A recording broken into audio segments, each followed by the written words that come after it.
কুরবানির গোশত ৩ ভাগ না করলে কুরবানি হবে কিনা।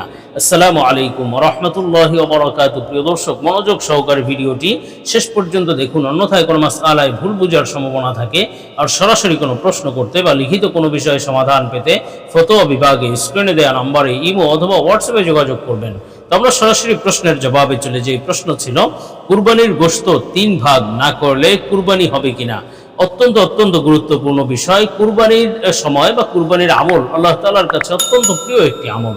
আল্লাহ সুবহানাহু ওয়া তাআলা কুরবানির দিনের সবচেয়ে আল্লাহ তাআলার কাছে প্রিয় আমল হলো আল্লাহ তাআলার জন্য কুরবানি করা। এবং রাসূল সাল্লাল্লাহু আলাইহি ওয়াসাল্লাম কুরবানির এতই গুরুত্ব দিয়েছেন যে তিনি 10 বছর মদিনায় ছিলেন এবং প্রতি বছরই নবীজি সাল্লাল্লাহু আলাইহি ওয়াসাল্লাম কুরবানি করেছেন। এমনকি ধমকি দিয়েছেন যে যে ব্যক্তির সামর্থ্য আছে কিন্তু কুরবানি করলো না, সেজন্য ঈদগাহে না আসে, তাকে কেমন যেন সামাজিকভাবে বয়কট করা হলো।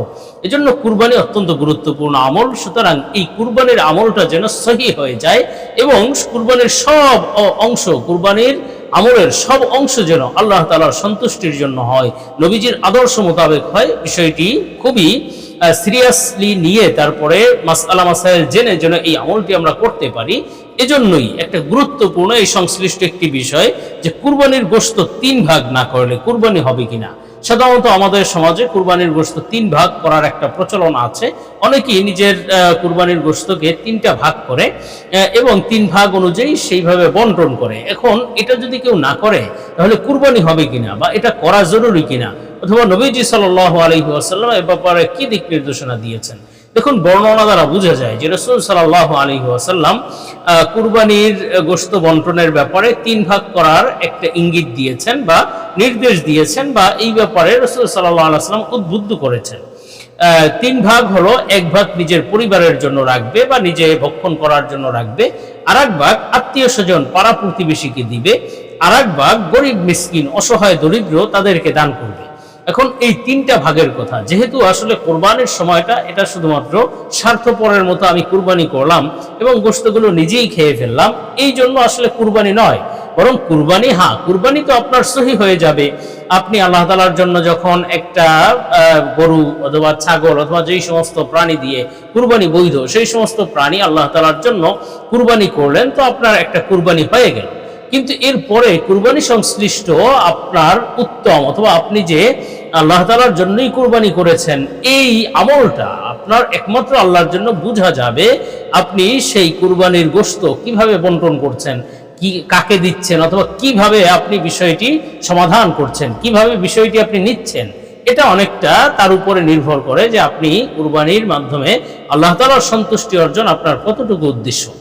দেখুন, কুরবানির সময়টা এটি একটা গোশতের মাধ্যমে অথবা গোশত আল্লাহ তাআলা, যদিও আমরা কুরবানি আল্লাহর জন্য করি, কিন্তু আল্লাহ তাআলা আমাদেরকে সেই কুরবানির গোশত আবার নিজেদেরকে ভক্ষণ করার অধিকার দিয়ে দিয়েছেন বা আল্লাহ তাআলা এই অনুমতি দিয়ে দিয়েছেন। আগের যুগে কুরবানি ছিল, কুরবানি করলে সেটা ভক্ষণ করা যেত না, বরং সেটা পাহাড়ের উপর রেখে দেওয়া হতো, সেখানে এসে আগুন জ্বালিয়ে দিত, অথবা বিভিন্নভাবে এই আমলটি ছিল। কিন্তু আমাদের জন্য আল্লাহ তাআলা অনুমতি দিয়ে দিয়েছেন কুরবানির গোশত, যার যার কুরবানির গোশত সে ভক্ষণ করতে পারবে।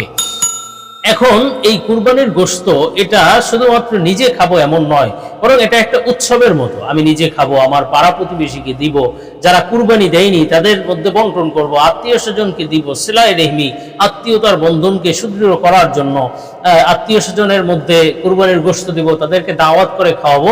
এগুলো একটা আনন্দ, এগুলো একটা উৎসবের অন্তর্ভুক্ত। সুতরাং কুরবানির গোশতের ব্যাপারে আমাদের এই চিন্তাটা থাকা উচিত, যেন আমি একাই এই আনন্দ করব, যারা কুরবানি দিল না তারা শুধু তাকিয়ে দেখবে, তারা একটু গোশত তাদের পাতে পড়বে না, এমন যেন না হয়।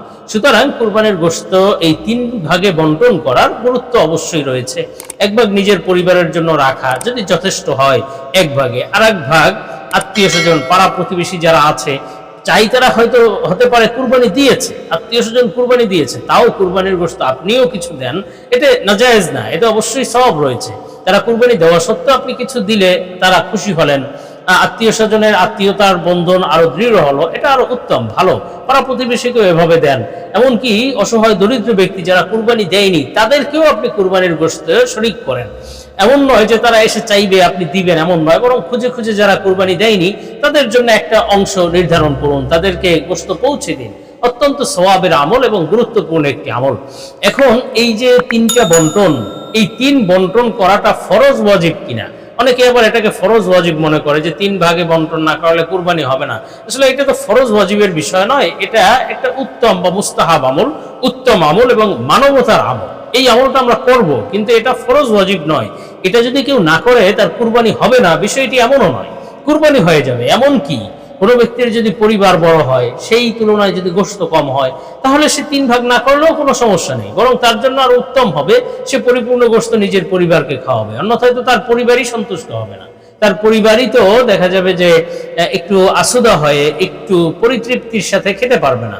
এজন্য তার জন্য পরিপূর্ণ গোশত খাওয়া বা গোশত রেখে দেওয়া এটা জায়েজ। হ্যাঁ, 3 ভাগ না পারলে অল্প কিছু দিক, আত্মীয় স্বজনকে অল্প কিছু দান করেন, তারপরে পাড়া প্রতিবেশী অসহায় দরিদ্রদেরকে অল্প কিছু দিন। পরিপূর্ণ একেবারে 3 ভাগই যে করতে হবে এমন কোনো বাধ্যবাধকতা আরোপ করা হয়নি।